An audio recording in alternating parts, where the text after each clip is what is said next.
Have you ever caught yourself staring at a rock, a cloud, or even a tree stump, only to realize that what you were seeing wasn't just an inanimate object, but a face, perhaps a frown or a smile?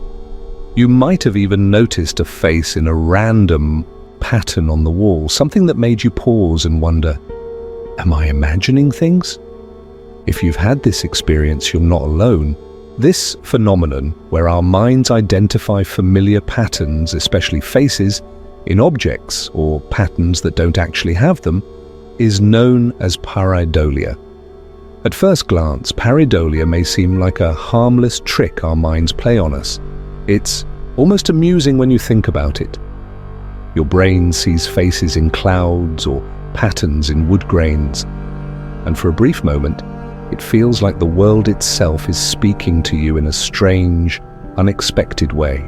But is it really just imagination at play, or is there something more behind this seemingly random perception? Our brains are inherently wired to recognize faces. This skill begins almost immediately after birth. Faces are fundamental to human interaction. We are drawn to them, instinctively looking for emotional cues, connections, and signs of life. Faces are how we read each other, how we gauge whether someone is a friend or foe, and how we share and communicate emotions. In the early stages of life, our capacity to recognize faces is one of the first ways we begin to interact with the world around us. But why then does this deep-seated ability sometimes trick us into seeing faces where none exist? What if the very nature of this phenomenon, this need to see faces, speaks to something more profound about the human condition? Are we simply wired to look for connections, patterns, and meaning in a world that's often chaotic, fragmented, and unpredictable? And what does it say about us when we project human traits onto objects, clouds, or abstract patterns? Now, let's explore why our brains have developed this inclination to see faces, especially when they aren't really there. From an evolutionary standpoint, the ability to recognize faces was a crucial survival mechanism. Think back to our early ancestors living in a world full of dangers, predators, rivals in the bushes, and unfamiliar environments filled with unknown threats. The ability to quickly and accurately recognize a face could mean the difference between life and death. Faces weren't just representations of other people, they were windows into intentions, emotions, and status. Recognizing a friend could help us avoid danger, while recognizing an enemy could help us prepare for a threat. In the midst of all the chaos, the ability to see a face, even in the wildest of circumstances, was invaluable. This evolutionary drive to recognize faces became hardwired into our brains. It's why, even in a crowd of strangers, our eyes automatically gravitate toward faces. The brain is highly specialized to detect faces. In fact, there are specific neural networks called face-sensitive regions that are dedicated to this task. When we see a face, our brain doesn't just register it as an image, it processes it, categorizes it, and assigns it meaning. This ability to see faces quickly and respond accordingly is an essential part of human interaction and survival. But what happens when this ability to detect faces becomes overactive? When the brain, searching for patterns and meaning, starts to perceive faces in the most unlikely of places. A random cloud, a rock formation, or the grain of a wooden table suddenly appear to us as human-like figures, and we momentarily think we're seeing something more than what's actually there. This phenomenon, as peculiar as it seems, could be our brain's way of processing the vast, chaotic input it constantly receives. In a world that is often confusing and unpredictable, seeing a face provides a sense of reassurance. It offers connection, meaning, and familiarity. In a sense, our brains are always searching for something human, even in the most abstract or random patterns. But what happens when this tendency becomes too pronounced? When we begin to see faces where there are none, does it suggest something deeper about how we perceive reality? Are we perhaps searching for meaning in places where there is none, projecting human traits onto inanimate objects or abstract patterns? This raises questions about the very nature of perception itself. Is perception a simple recording of reality, or is it an active process where we impose meaning on the world around us? The question we must ask is, to what extent do we shape our perception of the world? When we see a face in the clouds or a frown in a tree stump, are we seeing the world as it truly is, or are we imposing our own need for meaning onto it? What does this say about how we interpret our environment and, by extension, our lives? Does it suggest that our minds are not passive observers, but active participants in creating the reality we experience?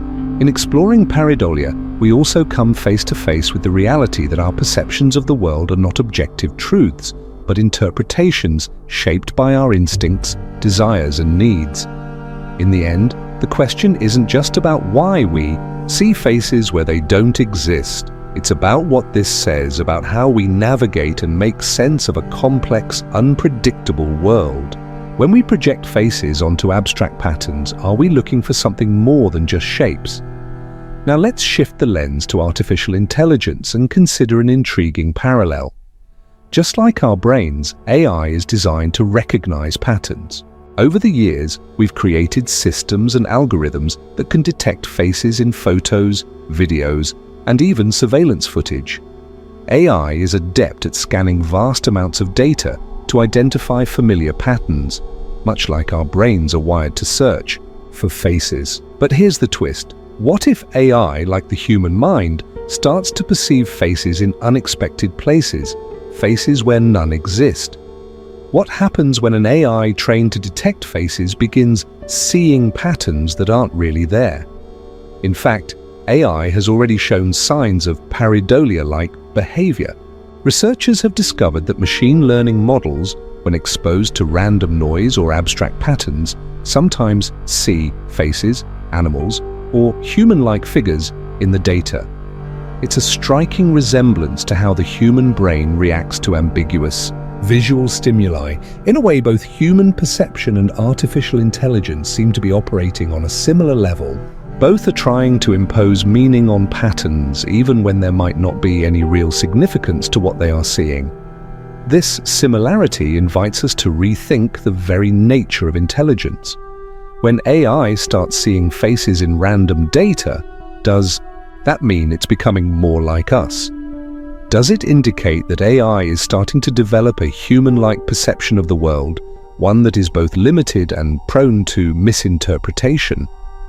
Moreover, this raises the question of what it means for us as humans when we create machines that can perceive the world like we do.